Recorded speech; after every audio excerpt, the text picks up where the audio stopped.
Belezinha, galera. Vamos embora então resolver esse exercício sobre gases e ele fala assim, ó. Em relação à teoria cinética molecular dos gases, é correto afirmar que a energia cinética média de um conjunto de moléculas de um gás depende apenas e exclusivamente das massas moleculares desse gás.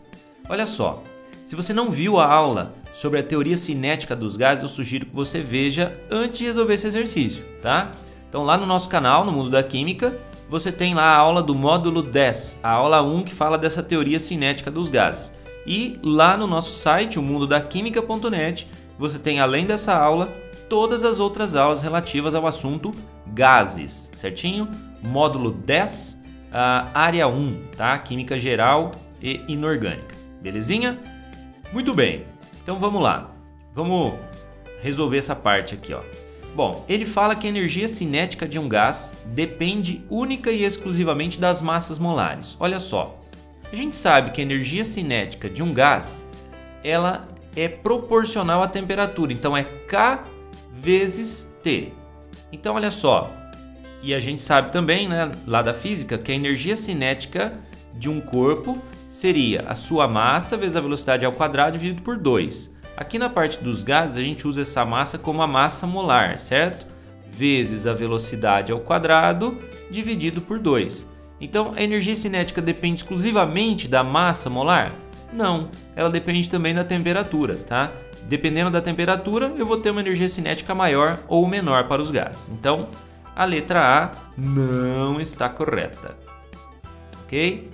Então vamos lá, vamos ver a letra B.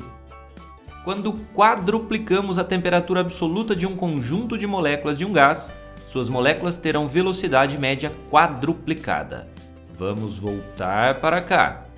Então olha só, vamos considerar uma condição 1 aqui. Ele fala ali na alternativa de uma relação entre temperatura e velocidade. Então vamos igualar essas partes aqui da equação, ó. A gente teria então que a massa molar vezes a velocidade ao quadrado dividido por 2 é igual a K vezes T, beleza? Tá, nessa condição número 1, vou dizer que a temperatura é T. Aí ele fala em quadruplicar, então é uma condição 2. Então eu vou quadruplicar a temperatura, 4T. Como é que ficaria a expressão aqui agora? Eu teria massa molar vezes V' ao quadrado, tá? A nova velocidade, dividido por 2, seria a constante vezes a temperatura, que agora é 4T. Como ele está falando da relação da velocidade, vou isolar a velocidade aqui, ó. Então, velocidade ao quadrado seria K vezes T vezes 2, dividido pela massa molar. Para a gente tirar o valor da velocidade mesmo, é só a gente extrair a raiz dos dois lados. Tá? Extraindo a raiz aqui vai sumir o quadrado, né? E aqui vai ficar raiz quadrada. Vamos isolar a velocidade aqui também, V' ao quadrado seria igual a K vezes 4 vezes T vezes 2, certo? Esse 2 eu estou jogando lá, dividido pela massa molar. Mesma coisa, para a gente tirar esse quadrado daqui, vamos extrair a raiz quadrada dos dois lados e aí aqui ficaria a raiz disso aqui. Beleza? Bom, esse 4 aqui a gente consegue extrair da raiz, certo? Então a gente teria que V' é igual a 2, né? Extraindo isso aqui da raiz. E o resto continua lá. Então vai ficar K vezes T vezes 2 sobre a massa molar. Você percebe que isso aqui, ó, é isso? Tá vendo? Então nós teríamos que V' é 2 vezes esse valor que é V. Ou seja, a nova velocidade dobra quando eu quadruplico a temperatura, ok? Então, o que ele falou aqui, ó, na alternativa B, está incorreto, porque ele falou que quando a gente quadruplica a temperatura, a velocidade também seria quadruplicada, e isso não é verdade, tá bom? Letra C, ele fala que quanto maiores as interações entre as moléculas de um gás, mais rigorosamente ele se comporta como um gás ideal. Mentira total essa história aí, hein? Mentira total, olha só. a gente sabe o seguinte, que um gás ideal é aquele que não apresenta interação intermolecular, certo? Então, para que um gás real possa se comportar como um gás ideal, a gente precisa minimizar essas interações intermoleculares. E para minimizar essas interações intermoleculares, eu tenho que ter poucas moléculas. Tendo poucas moléculas, eu tenho baixa pressão. E mesmo tendo poucas moléculas, essas moléculas vão passar próximas umas das outras. E quando passar, vai haver interação entre elas. Então, eu preciso fazer com que elas passem rápido perto uma da outra, para que não haja a interação. Para ela passar rápida, eu preciso fazer com que ela tenha uma temperatura elevada. Então, o gás real se aproxima do ideal quando tem baixa pressão e alta temperatura. Então, a gente estaria minimizando ao máximo as forças de interação intermolecular. Então, olha o que ele fala aqui pra gente.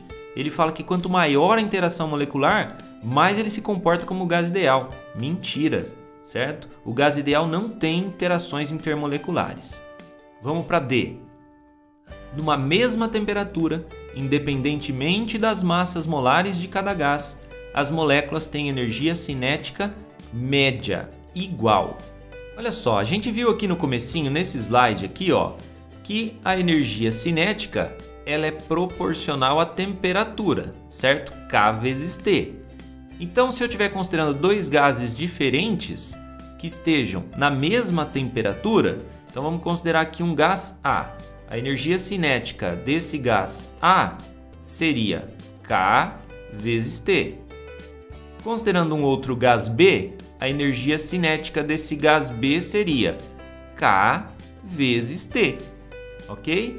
Então, se eles estão na mesma temperatura, eu posso dizer que a energia cinética do A vai ser igual à energia cinética do B, porque esse K é comum a todo gás. Esse K aqui, ele é chamado de constante de Boltzmann. Ok? E sendo comum a todo gás, se ele tiver a mesma temperatura e o mesmo K, a energia cinética vai ser a mesma. O que vai mudar de um gás para outro quando mudar a massa molar dele vai ser a velocidade, certo? Porque a gente viu que a energia cinética também é massa molar vezes velocidade ao quadrado sobre 2. Então, estando na mesma temperatura, a energia cinética vai ser a mesma. O que vai ser diferente quando mudar a massa molar é a velocidade para que a energia cinética seja igual, ok? Então, analisando a D aí, ó, numa mesma temperatura, independente da massa molar, os gases têm energias cinéticas médias iguais. Perfeito! Resposta, então, letra D para esse exercício. Belezinha? Galera, mais uma vez eu lembro você, assista a aula sobre a teoria cinética dos gases lá no nosso canal Mundo da Química e também no nosso site, o mundodaquimica.net, onde você tem todas as aulas sobre gases e todas as aulas sobre o curso de Química de Ensino Médio. Legal?